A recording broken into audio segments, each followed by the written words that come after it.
Hello everyone, welcome back to part 2. This is editorial retouch from start to finish. And if you like to watch part 1 or you haven't watched it, I will leave a comment in the description below so you can take a look. And if you want to ask any questions or leave me some feedback, I would appreciate that. And this is your great opportunity because wherever you leave them, whether it's on YouTube channel or on Facebook or on my blog, I will try to give answers as quickly as I can. Also, if you like this, please share, and of course, if you'd like to receive more, please subscribe. So let's get started. Alright, so if you remember in part 1, I talked about how we will use different workflows. We will use 3 different programs: Camera Raw, Lightroom, and Capture One, and we'll use those 3 programs to show you how I would retouch these images and prepare them for print. Now, the important other part that made people interested in these tutorials were, how do I get this look question. It's the most popular question I get asked all the time, and the idea is pretty much this. As you remember from first part, you would find an image online and then you wanted to get similar tones and colors. Now this is a Gucci ad campaign from 2010 spring, I believe, and we have several images from that series if you remember. Now what we'll try to do is we'll try to match our images to look similar. But I have to stress out a very important point here. That is to say that your output will always be relative to your input. In other words, the better your source image, the better your final image will be. Or if I wanted to be politically incorrect, I would say garbage in, garbage out. Now you could mold virtually any image and force it to have the same tones and colors. That is something you can do. Of course, you can take your iPhone, you can go outside and shoot a pumpkin for Halloween, and you can match it with colors and tone to look something like this. But as you can imagine, it wouldn't work so well, right? So you need the proper context if you want to get something like this. You would need the right models, the right setting, and something that will allow you to, when you match the colors, that it doesn't look like the image is acting outside its character, but it looks just better. You want to, of course, enhance the image, not alter it to look worse than it should be. And in order to do that, you would need some source images. Now, I don't have exactly the same source images. I have something similar. We do have models. They're on the similar backdrop of ocean and sky, but we don't have, unlike the Gucci ad, we're not as luxurious. So we don't have the same clothing, we don't have the same luxury place here, or if you can see in this first image, they even have a pool. We only have a beach. We're more natural. But in order to get something like this, we can match our images that you see here to look similar to the Gucci campaign, and it will look good because we have similar enough images and in the similar context. So before you start, there are some things you need to consider. First, of course, is what is your input? What are you starting with? And as I showed you, this is what we'll be starting with. And I also mentioned that I'll be working with 3 programs: Camera Raw, Lightroom, and Capture One. And the idea is to work in each program to show you how to work on all these images and match the colors and all that. But at the same time, I also want to show you is how I would work from start to finish on these images. So I will pick, for example, for our first video here for Camera Raw, we'll work on this image, and then on Lightroom, for example, we might work on this image right from start to finish. And at the same time, I want to show you with all 3 programs how we can match the colors between these images. So let's start with this one. This is the one we're going to be working first. We'll prepare it in Camera Raw, and then we'll take it into Photoshop.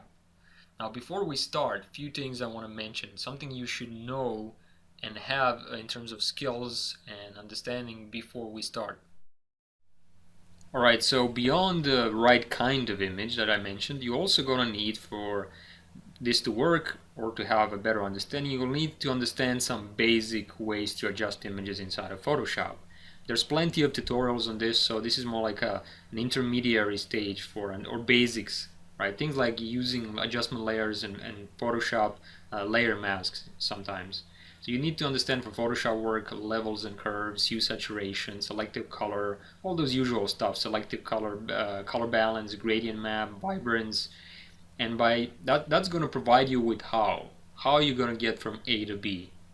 Now, why you want to get from A to B, for that you also going to need another component, and that other component is some basic understanding of color harmonies and some basic techniques for combining colors.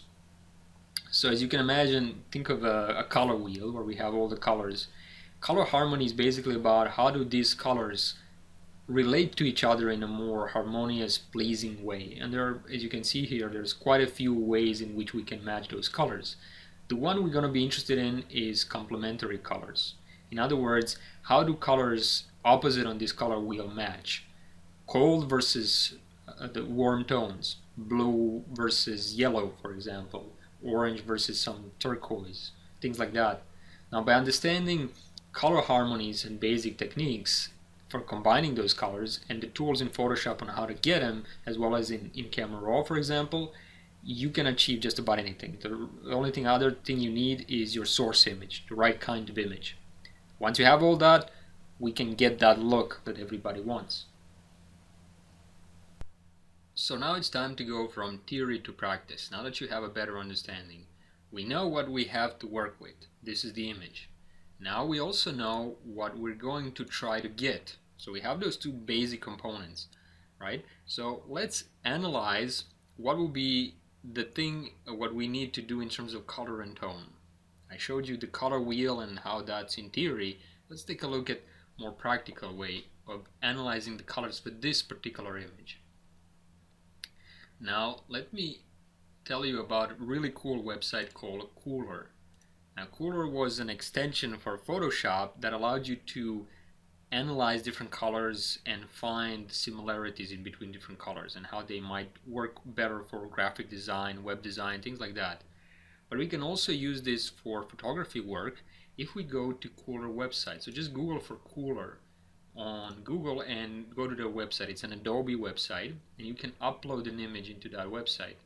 I'm going to take this image and I'm going to upload it to their website like you see here. What it's going to give us is 5 different points inside the image, and we can analyze the colors used, and then it's going to show us these colors here at the bottom. Now when you first upload an image, it will analyze it and give you some idea. It will try to automatically show you what colors are used inside the image. For our work in photography, this is not usually a good idea because it's not that smart. So we're going to have to manually adjust these colors, as you can see here. And as I click on these colors, I can adjust them anywhere I want. And also if I click down here, it will select colors inside the image. And what you can see immediately is the combination of colors. As you remember from that color wheel, I said that we're going to focus on complementary colors, meaning warm versus cold tones, the opposites on that color wheel. And indeed, that's what we have here. We have dark blue, which is this one here, the sky, where it's kind of vignetting. Then we have a little bit, it's a combination of blue and cyan. It's going for turquoise a bit. We can see that here. And I can move this around and you can see that. Now let's go a little bit lower here, and you can see that it's a lighter shade of blue, and on the image it almost looks like a bit of turquoise or cyan. So we have our cold tones, and then to contrast that we have very warm tones for body. Here's one on the highlights of her skin, and here's one in the darker parts of her skin. So these two are the exact opposite on the color wheel from these two. These are blues are cold tones, and of course skin tones are warm tones.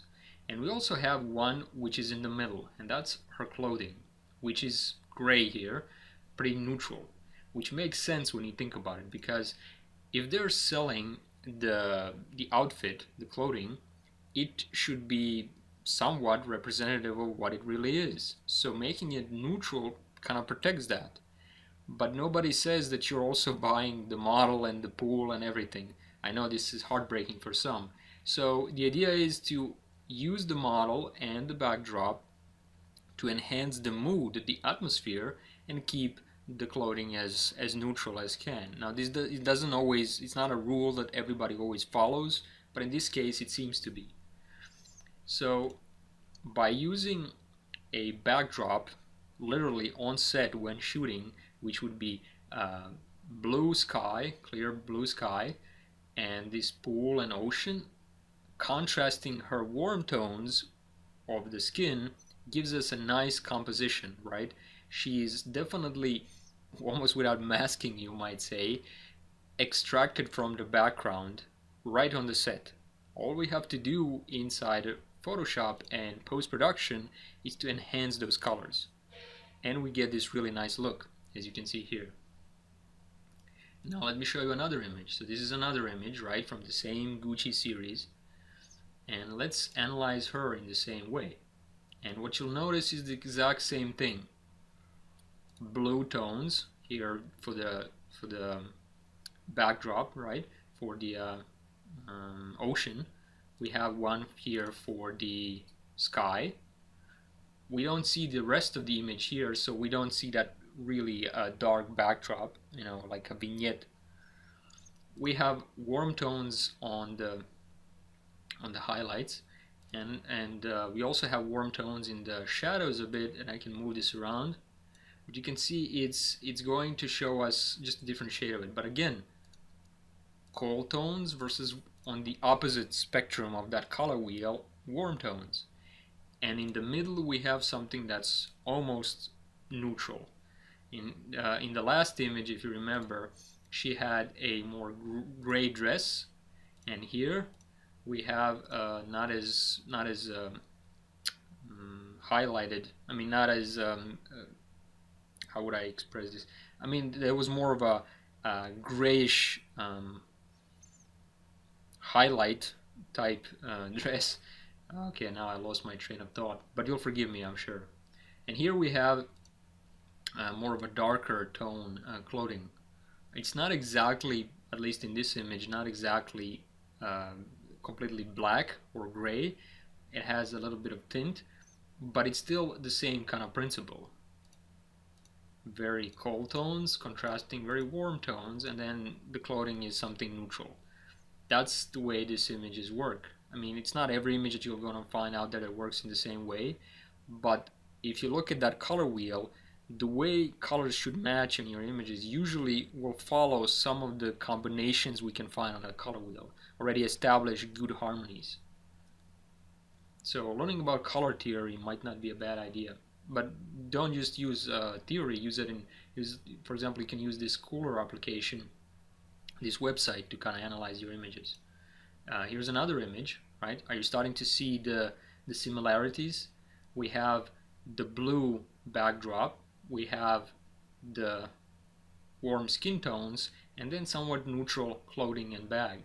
In fact, if we analyze this image, I don't think I need to even comment at this point. You'll start to notice that dark and cold tone, a little bit lighter cold tone. Skin tones are warmer, and then the part of the face that's in the shade, we can see it here better, this element, that's still warm colors, is just darker because of the shade. And then of course the clothing is almost neutral gray. Here's another image, and here you can see the same principle. Now I don't even think I need to show you this, right? But let's see it anyway. And you would start to see the same thing, except here, instead of pointing into her, let's say here, you would start to see the very darker warm tone, but I can also point on her blonde hair, and you will start to see that it's another way to get those warm tones contrasting the darker backdrop. Now, since this is shot outside, another thing you might notice with all of these images, take a look at this one, this one, this one, and this one. And what you'll notice is that all of these images are also underexposed, somewhat underexposed. So the question is, Why are they underexposed? Beyond just giving it a quite dramatic look, it also pulls out more detail. If you shoot this at a normal exposure, a lot of the details would be lost because it's shot outside in the sun. And of course, the sky would be very bright blue, so it wouldn't have as dramatic impact on contrasting her skin tones, which will also be very, very bright. So by using the complementary colors, which we can enhance in Photoshop or in Camera Raw or in any other converter, by shooting against the right kind of background right there on the set, in this case it was bright blue sky and blue ocean and pool, and having underexposed image a bit will allow the image to really be this way we see it right now, right? So combining those elements and then enhancing it inside of Photoshop gives us this kind of look. Now hopefully this will give you a bit of a better idea about what's going on with these images. So when we go into Camera Raw or Photoshop, it's not just how I move the sliders, it is also why am I moving those sliders in that way, right? And I want to provide you with both, because it's one of my famous sayings that it's kind of hard for people to understand the importance of learning principles as well as techniques. You know, so I always say to people, those that know the how will always have a job, but those that understand the why will always be their boss. In other words, if you know the reasons why you're doing something, you're not dependent on anybody who taught you just the techniques. And that's my attempt here, not to just show you how I do things in my particular image, but also show you how you can apply the same principles and adjust your techniques to any image out there. Now I know you must be anxious, dying to start working on or at least watch me work on these images. But before we go into actual working, I wanted to make really sure that you understand what we're going to be doing, okay? Why are we going to make those adjustments? So there's another feature I wanted to show you inside Cooler that's really cool. So if I go back into our Cooler interface, up here there's a really interesting option called Create from Color Wheel. If I click on that, it will create a color wheel. It will take those colors we just had selected and it will place them here. And as you can see, we had the neutral gray for her outfit. We had those two blues for the sky and for the darker parts of the sky.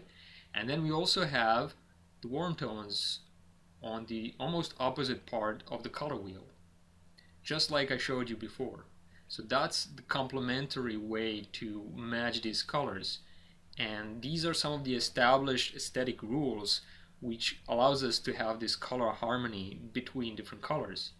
And that, if you study a little bit about color theory and how there are different ways to combine colors, and then apply those principles on your images, just like graphic designer might apply in their design or web designer in their design, you can create really nice color tones. Now here's another image, remember. So here we have analyzed it in our Cooler, and then if I click on this Create from Color Wheel, again we have one that is pulling towards a little bit more bluish. We have one here that is a darker blue. Then we have one that I said should be for her outfit this area, that it should be black or neutral, but it's not. It's pulling towards a little bit of magenta and purple here. And then we have, of course, our warm tones on the opposite end of the spectrum. Here we have this image, and if we analyze it, you remember, right? Blue tones, warm tones, neutral tone. And if I click on Create from Color, we can see on the color wheel the same thing. Blue colors here. Then on the other opposite end of the spectrum, we see our warm tones, and our middle one, that's this one, is almost neutral. And the last image, let's see this one. You can start to see this will be neutral, this will be 2 shades of warm tones and it will be 2 shades of cold tones. And we know that from our image that we analyzed already. If I click create from color wheel, starting to look familiar. So as you can see, all of these images have this type of color harmony where we combined different cold and warm tones, which are on the opposite ends of the spectrum on this color wheel, which is kind of like already known established color harmony that gives us this pleasing look. And that is how all of these images in terms of color work. This gives you an idea of why they work the way they do. Now we're going to take a look in actual programs how we can adjust our sliders to match our image to look similar using the same principles. Now of course, if you have any other image on your own, you can use the same kind of principles to get the look you want. And the last thing I want to one time more mention is that they're underexposed, all of these images. And this is because not only does it give a dramatic look because it was shot outside, but it also means that the details in the highlights, which would be important for the fabric to look detailed, for the skin, for the texture in the color, texture in the skin tones, by underexposing the image a bit, we can really enhance and accentuate that. And then of course the images were also shot deliberately warm skin tones against cold background. And when you have that, all you have to do is in Photoshop just enhance those colors that are already there and make it pop a little bit more. And you get this image. And if on top of all of that, you get the right kind of models that can sell the concept of fashion, and you dress them in a nice way, or in our case they're not dressed, or at least most of them not. Most of them are not, but you know what I mean. If you get the right kind of model which sells the idea of fashion, and you put him in this case against a darker, cold backdrop, and he has warm skin tones, and you can try to see how I can massage this image to look similar to that one, and how it and why it will work. Hopefully this will give you now an idea that it's not just, hey, move this letter here and there, and then when you try your own image and then, well, wait a minute, I apply the same adjustments, doesn't work. Well, it doesn't work because it's not as simple. It's not just moving the sliders around. It's what's your source image, what are you starting with, where are you aiming at, what's your final image, and then figuring out how to get there. Now, how to get there depends on understanding color harmonies, color theory. It also depends on you understanding how to use different sliders inside of Photoshop and different tools inside of Photoshop, like I mentioned. The adjustment layers and sliders for camera raw or any other raw converter. And the last thing you need to know, we still haven't talked about, is the worst thing that can happen, the most discouraging thing, is that when you spend so much time working on your images and you have calibrated monitor, you have great nice IPS panel and everything looks great on your screen, you spend so much time working on your images, you send it to print and they look different, they look crappy. So in order to do that, you need to also understand how to prepare your images and protect the color, and at least have some basic understanding of color managed workflow. And that's another thing we're going to briefly mention, because this is a short video format, so I can't be as thorough as I would like to be, but at least I can give you some idea. So in the very next part, which will be up shortly, we'll take now these images and finally start working with them inside of Camera Raw and then later inside of Photoshop. So not too much theory from now on, mostly it will be about actual work on images.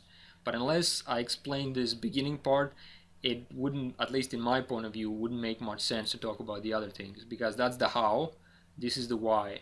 If you combine the two, you get the best results. So see you in the next one. Thank you for watching, and if you see any videos that you like on my channel, please give me a thumbs up, click the like button, share it if you like with your friends, spread the word, leave a comment, give me some feedback so I can make better videos, And if you like to receive more videos that I upload and get a up-to-date state on my channel and the tutorials I make, please click on the subscribe button. And here's a really interesting thing I would also recommend. You see this little icon here, this little wheel? If you click on it, there's an option called Send Me Updates, and you click just save. That way you will get updates to your directly to your inbox in your email, not just on the channel update, and you will never miss a video. Thank you for watching, and see you in the next one.